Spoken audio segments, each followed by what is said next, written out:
Good morning, my Real News Media TV family. Thank you so much for tuning in this morning, and I'm wishing for everyone a wonderful and a productive day. And in the news this morning for March 7, 2024, St. Elizabeth Police listed several wanted men. The St. Elizabeth Police have listed several people who are wanted for various crimes. Acting Superintendent Coleridge Minto, head of the St. Elizabeth Police Division, is urging the men to turn themselves in by 2 p.m. Thursday. We have Lincoln Farquharson, is wanted for rape and grievous sexual assault. Devon Blake is also wanted for having sexual intercourse with a person under the age of 16.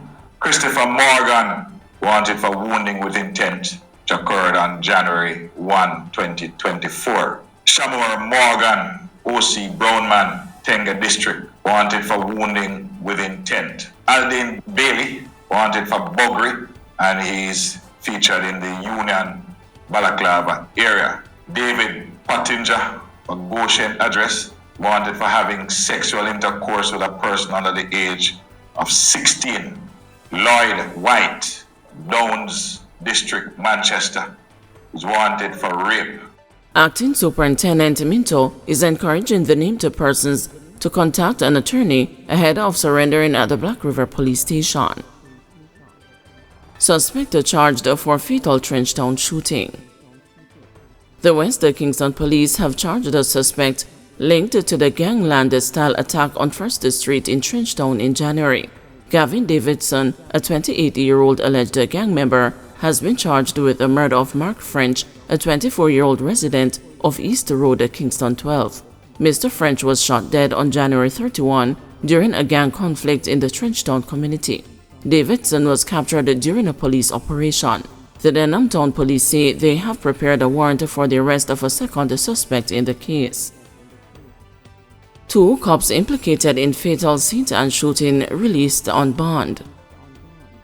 The 2 policemen implicated in the fatal shooting of a man inside the Mother's fast food restaurant in St. Anne in January have been released on bond. Constable Hugh Wayne Ramsey received a bail in the sum of $1.2 million, while Constable Marcelo Carr was offered $800,000 when they appeared before the St. Anne Parish Court on Tuesday. Mr. Carr is represented by attorney Donovan Collins, while Mr. Ramsey is represented by Michael Hemmings. They are to reappear in court on March 19. Constables Ramsey and Carr were charged last month following an investigation into the fatal shooting of 30-year-old Kaji Sims, who was shot dead inside the restaurant on January 27. The third cop, Jamal Scott, was offered bail in the sum of $500,000 when he appeared in court last month. 5 civilians charged in the case with the offense of misprision of felony have been released on bond. The 8 accused were charged following the fatal shooting of Mr. Sims during a brawl involving 2 groups of men at the fast food restaurant. The Director of Public Prosecutions recently ruled that additional charges should be laid against the Constables Ramsey and Carr. Constable Ramsey has been charged with manslaughter and professing that he had a service pistol in his possession when the victim was killed. Prosecutors accused him of failing to de-escalate the dispute inside the restaurant prior to Mr. Sims being fatally shot. Constable Carr has been slapped with additional charges of fraudulent use of license plate and attempting to pervert the course of justice. Prosecutors accused him of removing and hiding the license plates of the getaway vehicle following the shooting. Island Traffic Authority reports 34 killed in road crashes during February. The Island Traffic Authority is reporting that 34 people were killed in 28 fatal crashes during the month of February 2024.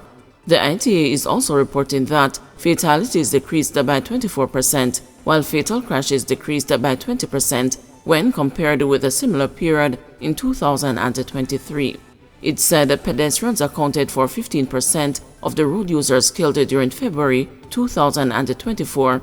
Private motor vehicle drivers accounted for 21%, private motor vehicle passengers accounted for 21%, and the motorcyclists accounted for 32%.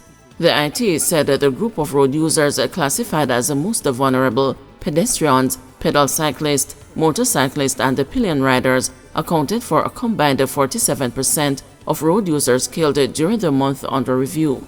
It also said that males made up 79% of the fatalities, with females accounting for 21%.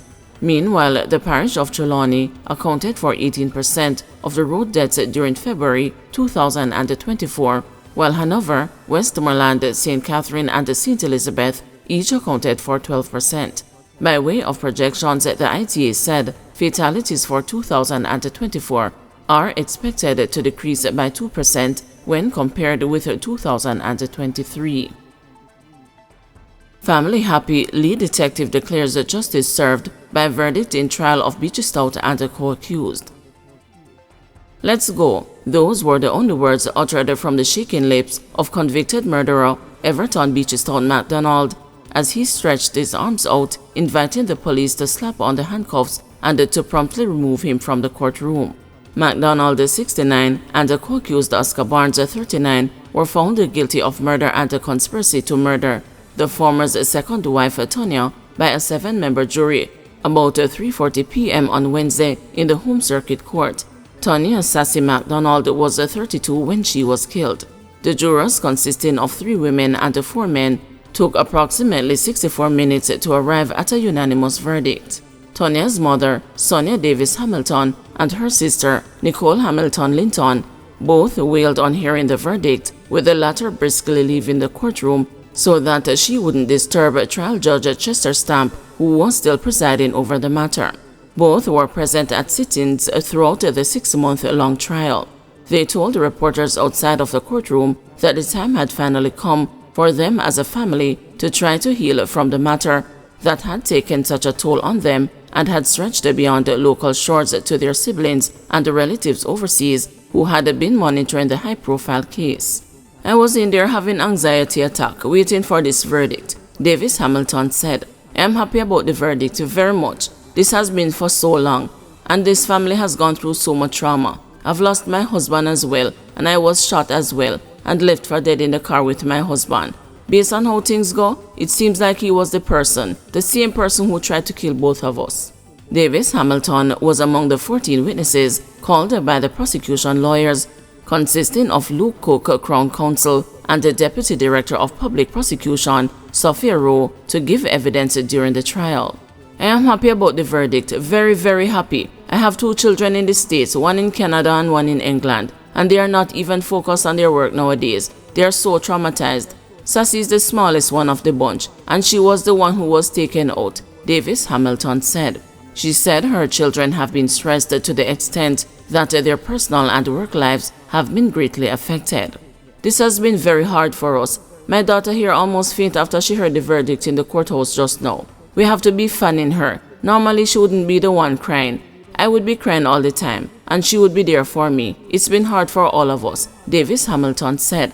A tearful Hamilton Linton joined in, saying, I'm feeling overjoyed at the verdict, because we have been waiting for this for a long time. It has been 6 months of waiting and waiting and waiting. We have been through it.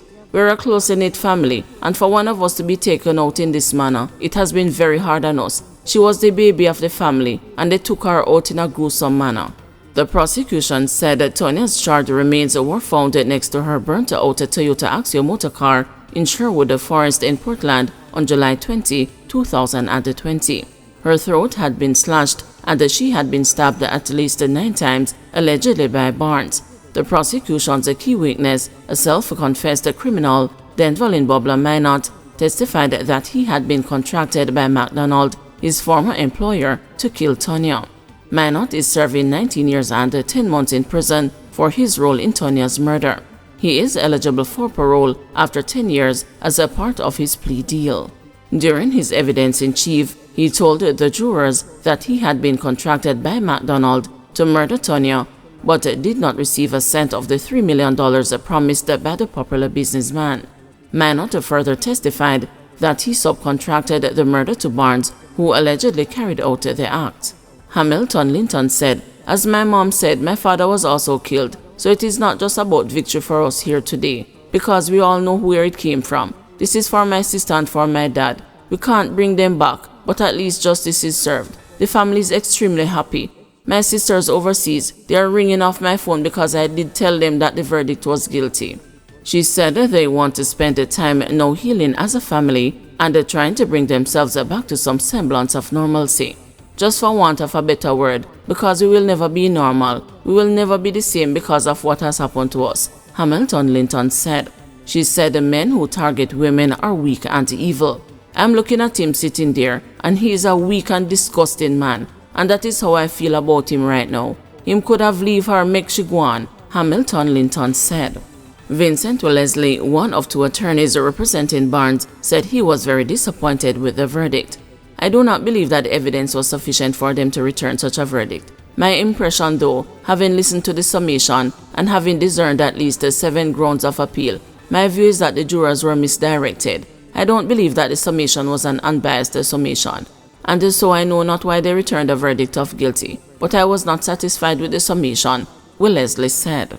He said he had deduced the several grounds, and whoever the appeal attorney is should have a field day representing Barnes at the Court of Appeal. Stamp wrapped up his summation in 6 days. And that, Mr. Foreman, is the summary of the case of the prosecution. It is more detailed than I normally would, Stamp had said before retiring the jury pool to begin deliberations at 2:19 p.m. on Wednesday. The trial judge thanked the jurors for their time in the case and said he hoped that other Jamaicans would be willing to play a similar role. Earl Hamilton, senior attorney for McDonald's legal team, told the journalist that they had accepted the verdict, but that it was not one they had expected. We were very positive in the defense we put forward, but for now, we just have to go with what the jury has decided, and we will see what happens after that, Hamilton said.